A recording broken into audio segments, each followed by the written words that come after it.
dia tonga soa atao amin'ny fandarana Jeanne Forest Santé aty Canada indray ianao,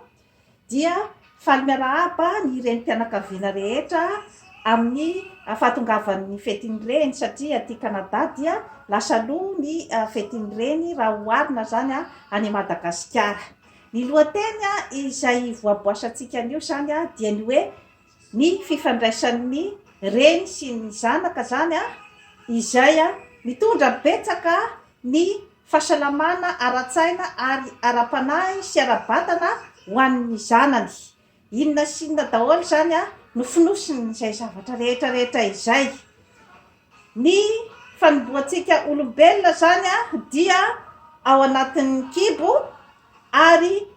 raha vao misy ny tsimoka ny zaza izay mipetraka ao amin'ny kibontsika renim-pianakaviana dia tadidio fa efa misy sahady ny fifandraisana ao amin'io zaza ao an-kibo io sy ianao reny zany. Ka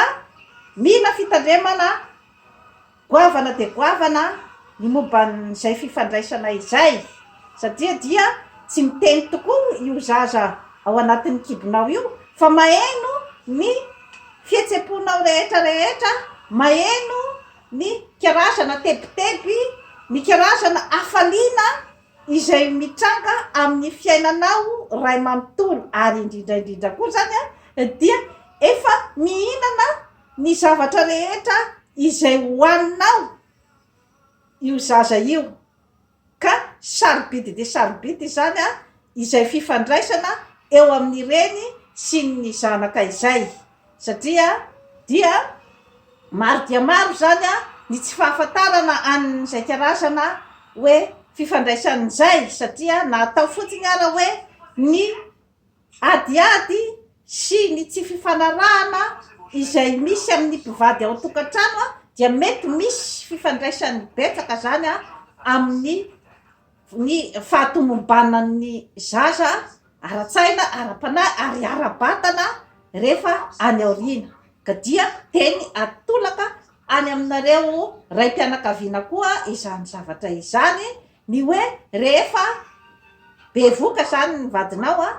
dia ataovy izay amalifaliana azy, ataovy izay ampiatatana azy satria antoky ny fivoaran'ny zaza ao an-kibo koa zany izay toe-javatra izay. Rehefa teraka zany ny zaza dia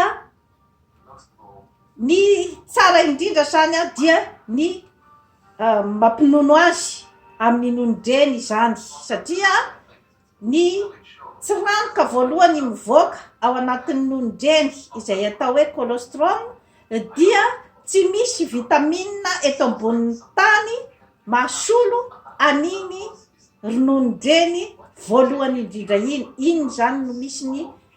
hery matanjaka indrindra amin'ny resaka otrikaina raha mbola eto tany.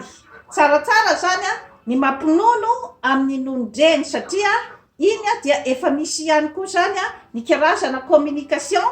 izay mipetraka eo amin'ny reny sy ny zanaka. Ary indrindraindrindra moa zany dia ny ataontsika hoe maturité psycho-affective, zany hoe ilay karazana zany hoe fitiavana izay mipetraka ao amin'ny zanakao zany. Iny zava-dehibe iny fifandraisana amin'ny voalohany iny zany, ary hitondra ihany koa zany ny faran'ny-tantsainy sy ny fahamatorany ary ny fitokisa-tenany rehefa lehibe izy.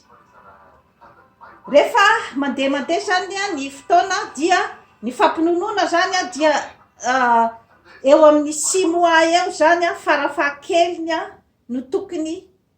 hoe ampinonona nonodreny, fa io miakina amin'ny tsirairay. Misy afaka mampinono hatrany amin'ny 2 taona, misy afaka mbola mampinono hatrany amin'ny 4 taona. Fa zany hoe iny moa zany dia azo lazaina hoe vitsy dia vitsy zany ny amin'izay hoe lafin'izay ho an'ireny vehivavy tena be nono be reny zany no afaka manao an'izay karazana prolongation izay. Eo amin'ny fifandraisana amin'ny renim-pianakaviana sy ny zaza zany dia misy impact ngeza be mihitsy zany amin'ny fahasalaman'io zanakao io.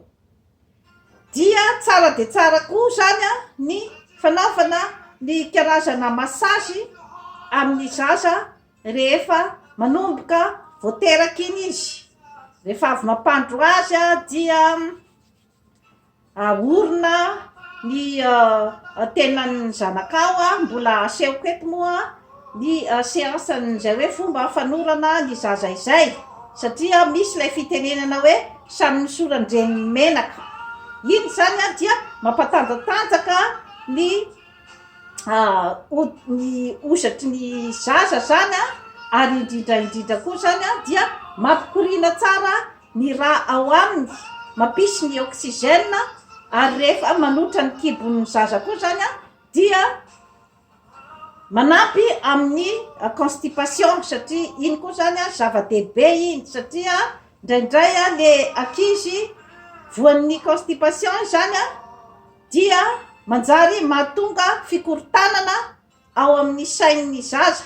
ary dia izay no mahatonga n'ilay ankizy izay ataontsika hoe zany hoe somary agité rehefa mambola kely de mifoha foana amin'ny alina. Mila jerevana zany zay hoe tokony mikaka foana zany ny zaza isanandro. Dia amin'ny alalan'iny masazy iny koa zany no manampy ihany koa zany amin'ny resaka hoe fireglena zany ny métabolisme ao aminy, satria ny métabolisme zany dia ilay karazan'ny hoe fomba fiasan'ny milina fandevonankanina ao amintsika olombelona, ary dia ny fanaparitahana an'izay karazana otrikaina rehetrarehetra izay amin'ny tena iray manontolo. Mila jerena akaiky zany ny momban'izay zavatra rehetrarehetra izay, ary indrindra koa zany dia ny fanomezana azy ny sakafo ara-pahasalamana rehefa à partir ny 6 mois zany izy vao zay vao omena ny sakafo hafa zany akoatran'ny ronono. Eo zany izay karazana hoe fanentanana amin'ny resaka sakafo, amin'ny resaka fikojakojana ny zaza. Fa indrindra zany dia ilay karazana fifandraisana akaiky izay tokony isy zany eo amin'ny reny sy ny zanaka, satria raha ohatra zany ka mikorotana izay karazam-pifandraisana zay dia ahatonga an'ilay ataontsika hoe zany hoe déstabilisation psychologique zany ao amin'ilay zaza rahatrizay, satria ny antony dia ara-psychologique zany dia ny renim-pianakaviana no tokony anome ny ataontsika hoe karazana fitiavana tsy misy takalony zany amintsika olombelona. Tokony ho reniny zanatsika zany izay hoe fitiavana tsisy takalony zay, satria raha ohatra ka tsy mandrehan'izay zany ny olombelona iray amin'ny fiainany dia izay lay mahatonga n'ilay atao hoe dépendance affective. Efa nazavaiko teto zany izay karazana manifestation izay, izany hoe olona tsy ampy fitiavana dia mandritry ny androm-piainany ray manontolo izy zany tsy afaka tena atoko tena, tsy afaka tena itombitombona sy anana stabilité affective zany raha tsy naheno an'izay hoe fitiavany reny izay zany tamin'ny fahakely. Misy karazany maro ny karazana portrait ny reny zany, dia eo ny reny teraka, eo ny reny kely, eo ny reny manantena, eo ny reny miasa, samy misy karazany maro zany ny fomba fisehoan'ny reny, kanefa izany zavatra rehetrarehetra izany dia hoe reny dia reny izay ny anarany. Sarosarotra zany ny plasin'ny ataontsika hoe reny kely, raha ohatra ka nisy ny atao hoe fahafatesana na ny ataontsika hoe zany hoe fisaraha-panambadiana. Eo ihany koa ny reny izay hoe nanagan-jaza ohatra. Zany zavatra rehetrarehetra izany zany dia sarosarotra ny plasin'ny vehivavy amin'ny toeran'io satria hafa ihany ny reny niteraka, zany hoe ny mère biolojika zany.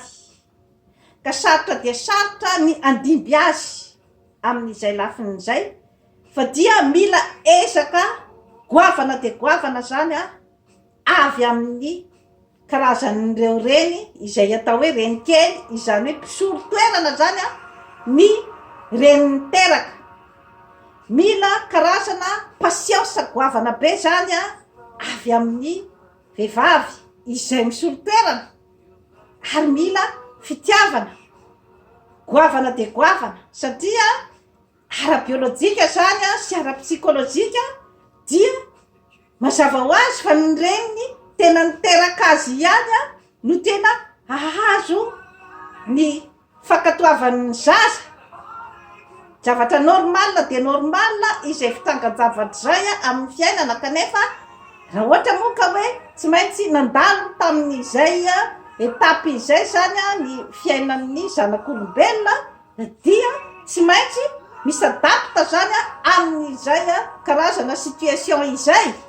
izay miteraka blessure goavana be zany matetika raha ohatra ka tsy voafehy izay karazana fifandraisan'izay, satria sarotra dia sarotra ny manolo ny reny niteraka izany. Eo amin'ileo karazana fifandraisana izay avy ny tany saiko teo zany dia mila tandrovana tsara ny fifandraisan'ny reny sy ny zanaka mba ampisy an'izay hoe fitiavana tsisy takalon'izay. Zany hoe tokony ho reniny zanaka ao mihitsy zany fa tsisy takalony ny fitiavana izay omenao azy. Ary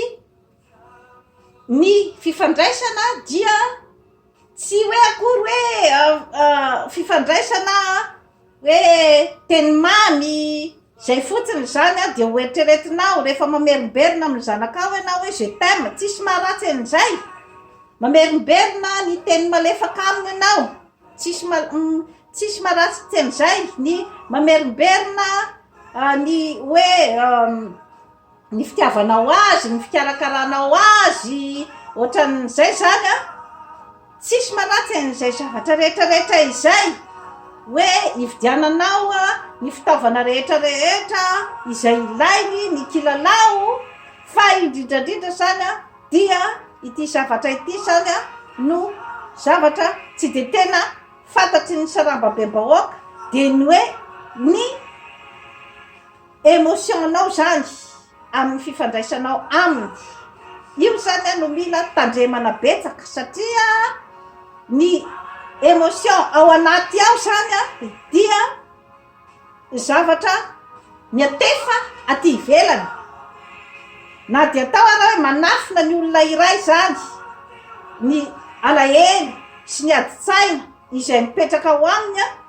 dia io zaza io no aeno azy voalohany. Raha ohatra mikorotan-tsaina zany ny renim-pianakaviana, mikorotan-tsaina amin'ny resaka fitadiavana, amin'ny resaka fitiavana, amin'ny resaka fahasarotan'ny fiainana ohatra, dia tadidio fa io zanakao io no andre an'izay karazana fikorotana-tsaina izay voalohany indrindra.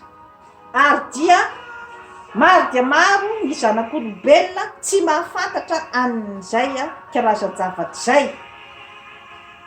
Na anafina aminy ianao, lody itsikitsika ianao miditra ny trano, kanefa ao anaty ao dia mikorotana, mikorotana ny saina ny fanahy tsy maintsy eniny zay satria misy ny fitenenana hoe ny zazakely no psikôlôgy voalohany indrindra eto ambonin'ny tany.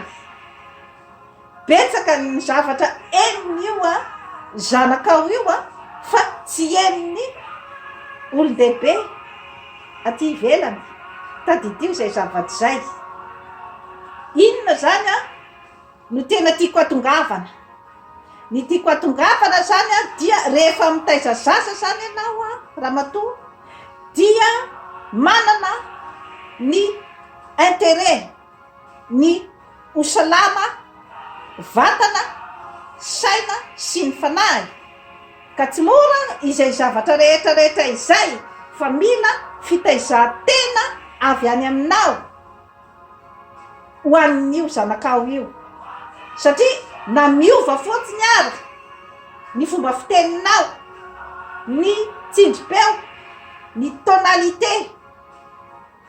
ny fomba firesakao, ny fomba defa eniny daholy ny approche-nao, eniny io zanakao io daholy zany zavatra rehetrarehetra izany, ka mahatonga ny fikorontanan-tsaina ao aminy. Enjana zany zavatra rehetrarehetra izany, ka sarotra de sarotra io toeran'ny renim-pianakaviana io, sarotra io. Iza nefa no andrasanao amin'izay hoe karazana fitaizan-tena sy fitaizana toe-tsaina izay. Ny olona manodidina anao ve no andrasanao amin'izay? Ny vadinao ve no andrasanao amin'izay? Tsy maintsy ianao aloha no manao an'izay karazana fitondram-batana, fitaizam-batana, fitaizana toe-tsaina izay mba hanananao ny fitoniana ahafahanao miserasera amin'ny pitoniana amin'ny zanakao, ary ahafahanao maneho fitiavana bebe kokoa aminy, ary ahafahanao mandre hoe inona marina no zavatra tena tadiavin'ity zanako ty amiko. Sarotra de sarotra zay zavatra zay, sarotra zay ny mamatatra an'izay, satria raha ohatra ka diso lalana foana ianao zany amin'ny faminaniana ny zavatra tadiaviny, dia isy fiatraikany zay zavatra zay na eo amin'ny fifampitondranareo mianaka, na eo amin'ny karazana personnalité izay hipetraka ao amin'io zanakao io rehefa any aoriana. Raha ohatra imbetsambetsaka izy no ao anatin'ny sainy, dia rano ny tadiaviny, kanefa akondro no omenao azy ohatra, izay zao dia efa diso lalana ianao zay amin'izay lafin'izay. Izany hoe tsy namaly ny atantiny, ary io zaza rehetrarehetra io dia misy an'izay atao hoe atanty na zavatra andrasany zay aminao renim-pianakaviana, ka miseho amin'ny endrika maro izay atanty izay, fa tsy miseho amin'izay ohatra no teneniko teo fotsiny zay. Ka rehefa maromaro miandrona, maromaro ny atanty, ny zavatra nandrasany taminao, kanefa dia tena hoe tsy hitanao renim-pianakaviana zany, toujours complètement à côté zany ianao renim-pianakaviana, dia mahimahina ihany fa mety ahita surprise ianao ao arindrina kely ao, raha ohatra ka tsy nety nitovy mihitsy zany ny tadi-dokanganao tamin'ny zanakao sy ianao. Eo zany no matetika mipetraka ilay karazana fikorontanana eo amin'ny fifandraisan'ny reny sy ny zanaka. ka matetika zany mitranga zany zavatra zany eo amin'ireny mpianakaviana izay miasa mafy ohatra any amin'ny toeram-piasany any ny reny mpianakaviana zay tsy eo matetika tsy hoe akory miculpabiliser ny reny mpianakaviana izay voatery manao ny adidiny sy ny asany any ambadika fa miteny fotsiny ny zava-misy ao sao matsy hoe manjary anome sentiment de culpabilité zany zavatra izany fa misy foana zany ny hoe karazana fomba entina zany iatrehana n'izay zavatra rehetrarehetra izay satria raha ohatra ka hoe mitana andraikitra ambony ianao misy karazana asa izay tsy maintsy ivoahanao matetika ny trano ary de tena hoe tsy mahaeo ao an-trano anao matetika zany fomba ny fiainana zany zavatra rehetrarehetra izany ary efa miasarotra koa ny fiainana dia tsy maintsy mitady vola ny reny mpianakaviana ny zavatra azonao atao angamba amin'izay karazana toe-javatra zay dia ny hoe asa raha ohatra ka hoe mbola matanjaka any ohatra ny reninao na ny olona ao amin'ny fianakaviana izay hoe atokisanao tsara zany fa afaka hanome ny karazana fitiavana sy ny fifandraisana izay mety angamba hoe mba icomble an'izay karazana banga izay kanefa dia tsara marihana fa dia vitsy ny ahitana n'izay karazan'olona izay vitsy dia vitsy ka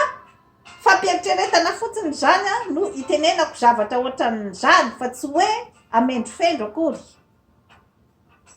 misy ny ankizy dia taizana mpiasa trano no tena nitaizazy zany misy zany amin'ny fiainan'ny hoe vehivavy manana andraikitra any ivelany mila jerena akaiky nefa ny momba n'izay zavatra rehetrarehetra izay ny hoe tsy maintsy misy zany ny fotoana izay atokan'ny reny mpianakaviana miaraka amin'ny zanan'io na ny miaraka hoe mandeha mitsangatsangana any amin'ny restaurant na mandeha miaraka amin'ny toerana anankiray manao weekend ny fianakaviana ray manontolo ny firesahana amin'ny ny fanontaniana aminy ny hoe inona ny zavatra manahirana azy fanakekezana akaikikaiky kokoa zany ny raha ohatra ka hoe miasa ianao zany dia afaka miantso matetitetika ny zanakao miresaka matetitetika aminy mba atsapany an'izay hoe karazana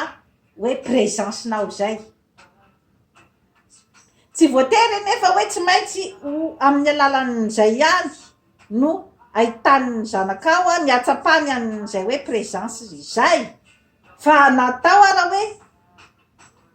présence amin'ny fotoana fohy kanefa présence izay tena hoe manome toky azy fa miaraka amin'ny foana ianao ary azo mianteherana amin'ny fiainana resaka fahaisana miserasera resaka fahaisana ny manontany zany hoe maka ny foniny zanakao zany afandray ny resaka hoe mère poule ny mère poule ndray zany dia tena ilay hoe miditra tanteraka zany ny contrôler ny fiainan'ny zanakao mety animba azy koa zany zavatra zany rehefa ny aoriana satria raha ohatra ka diso ny contrôle be loatra indray ianao dia izay indray ilay atao hoe manao ny asan'ny polisy ka rehefa manao ny asan'ny polisy ianao dia tsy maintsy misy zany ny atao hoe coupable ka raha voaresaka relation amin'izay hoe coupable izay zany ny accusateur sy ny coupable izay no relation ifampitondran'ny reny sy ny zanaka dia iteraka ihany koa karazana frustration sy tsy fitokisa-tena ho an'ny zanakao zany zavatra rehetrarehetra izany rehefa amin'ny fiainany aty aoriana. Feiny zany dia ny hoe ny fifandraisana eo amin'ny reny sy ny zanaka zany dia zavatra tandrovana ohatrin'ny mianak'Andriamaso io zavatra rehetrarehetra io, ary eo no ipoirany ataontsika hoe zany hoe tena avalona ny taranaka aty aoriana izay karazana relation izay. Io tsy mifidy ny hoe rehefa renina nano tena dia kilasiana foana zany ohatriny hoe tsy ho tafita zany io zaza io, tsy marina zany. Maro dia maro ny hoe vehivavy nanano tena kanefa dia mahatafita zanaka. Ny fitondran-tenan'ny reny zany zavatra rehetrarehetra izany zany dia mety misy ny influence eo amin'ny zanakao ny fomba fitondranao tena, kanefa tsy manova an'izay hoe fitiavana izay misy eo amin'ny reny sy ny zanaka raha ohatra ka tao anatin'ny fitiavana tsy misy takaliny no hainon'ny zanakao an'izay zavatra rehetrarehetra izay, satria na reny mpianakaviana mpiadetsena aza kanefa dia manana an'izay karazana fifandraisana apo amin'ny zanany zay dia vehivavy tsisy tsiny eo anatrehan'ny zanany tadidio izay zavatra rehetrarehetra izay. Ary indrindrandrindra koa zany dia ireo karazana reny izay tany saiko teo reo zany dia ny hoe ny reny manano tena, ny reny izay miady rery, ny reny izay mikorota-tsaina, izany zavatra rehetrarehetra izany zany dia mety isy influence amin'ny fikorotana-tsaina sy ny filaminatsaina ary ny fitokisa-tena sy ny fahombiazan'ny zanakao rehefa any aoriana. Ka mitodika foana ny tenako eo ny herim-po misy eo amin'ny vehivavy, saingy kosa zany ny fitondram-panjakana dia tokony hijery akaiky amin'ireo karazana reny manano tena ireo, satria dia maro izany ny karazana échec eo amin'ny fitaizana manjary mahatonga mitohana délinquance betsaka zany dia io hoe reny manano tena izay hoe sahirana amin'ny fiainana, dia tokony mba isy fitodiana manokana zany eo amin'ny fitondram-panjakana ny amin'ireo karazan'olona ireo. Dia mirary soa zany ny renim-pianakaviana rehetra amin'izao fetin'ny reny izao, mirary soa mahanana ny atanjahan-tsaina, ny atanjahan'ny fanahy ary indrindrandrindra ny fahasalaman'ny vatana, fa tsy mora ny adidy